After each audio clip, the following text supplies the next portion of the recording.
Hey guys, Coach Cotto here from Icons Rugby. What's going on? The other week I sat with a player back in Brizzy and sat down with him. We were having a chat and we're doing the kind of feedback loop, pathways chat that we do a lot here at Icons. And it brought up some interesting questions. And the guy, for me, I love this player because he does so much work. He works really hard. He puts in all the effort. He does everything a coach wants of him. Every single thing a coach wants of him. He's like the perfect hybrid personality for hard work, dedication, and commitment. And we started talking about the feedback that he got from a coach and what it meant. And he got these two major feedbacks. The first thing is that he needed to be more powerful. What was the question? He got told he needed to be more powerful, and the other one was he just needs to be bigger.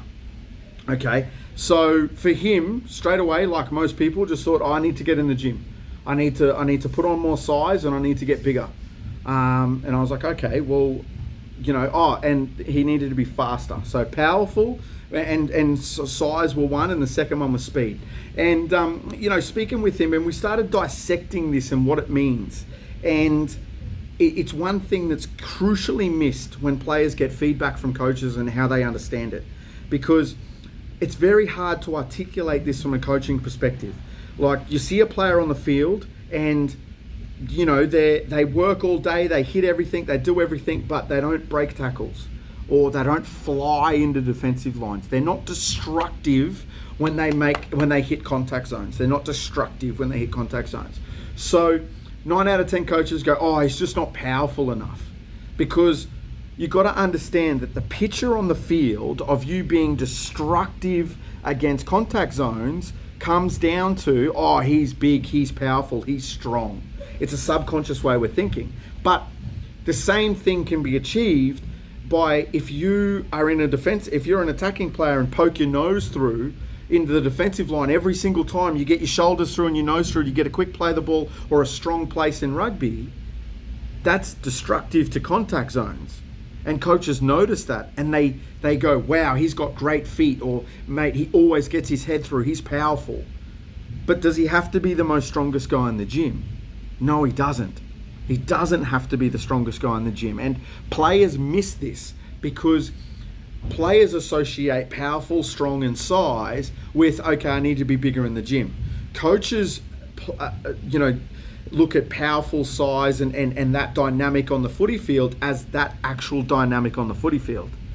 So guys, it's really, really important that one, coaches start articulating themselves properly, but two, players understand that when a coach is speaking and giving him advice and feedback, 9 times out of 10, unless he says to you, hey mate, you're 85 kilos, I need you at 89 because every time you hit the defensive line, you go backwards, you're just not big enough.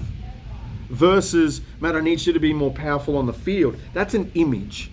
Being more powerful on the field is an image or a result of actions. You can achieve that through 3 or 4 different ways. So it doesn't necessarily just have to be about putting on size. Now, the other one was, we spoke about his speed. And this was the most interesting one because I know this player, huge motor, absolute huge motor, could run in a game for 100 minutes, no problem, never stop, hit breakdowns left, right, and center, tackle all day, never miss a beat, super big motor.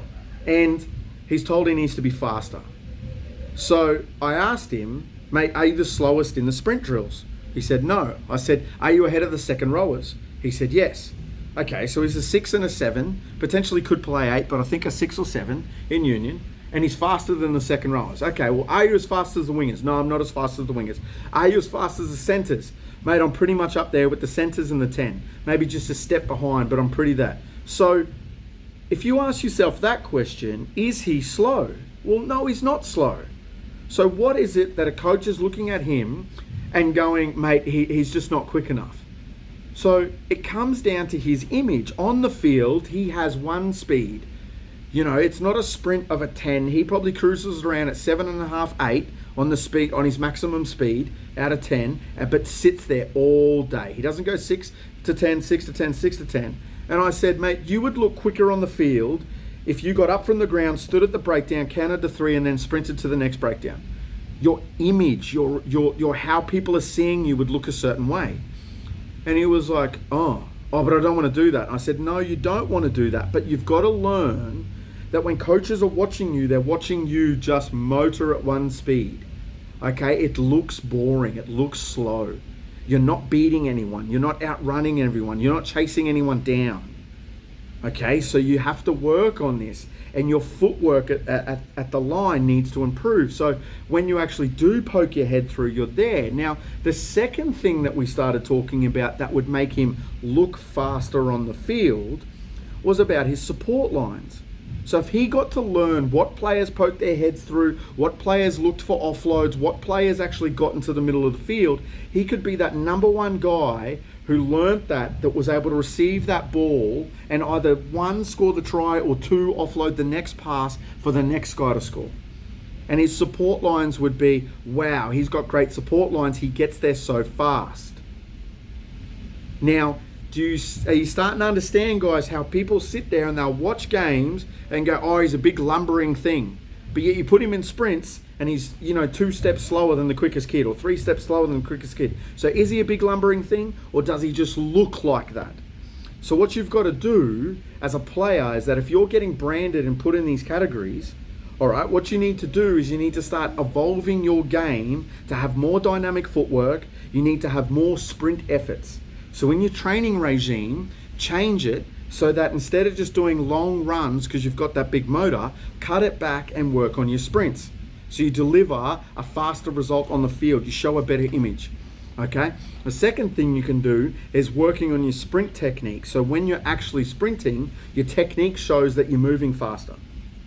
Okay? These are all little things that coaches will then start picking up and going, wow, he's gotten so much quicker in the off season. Wow, his footwork's phenomenal. He pokes his head through the hole every time. Because coaches necessarily don't want the biggest guy to just run straight into contact and bowl someone over. They don't care about that. They don't care if you go through the guy, next to the guy, side the guy, around the guy, over the guy, under the guy. They just care that you get to this side of the guy. So if you're a player who's struggling with putting on big size and you're not naturally the biggest guy on the team, don't try to be. All right, don't try and be the biggest guy on the team. Work on other aspects that are easily trainable so that you can improve your game. A little bit of footwork at the line, poke your head through, get a quick play the ball, or get a strong place is just as important as running straight through the bloke. Just as important. Coaches look at it the same way. Okay? Does that make sense? So guys, just out of that, when you're getting a coach's advice and feedback, take their words, and then what I want you to do is then write down the associations that you see with that word. So the images that you'll see and what it would look like on the field. So if a coach says you need to be faster, what does that look like? Who is fast? What do they look like? Why do they look like that? What are they doing? If they have physical KPIs, match the physical KPIs. Okay? So guys, that's it from me. That's all I wanted to talk about on understanding coaches' feedback. That's it. I'm Coach Curto. I'm out. Peace.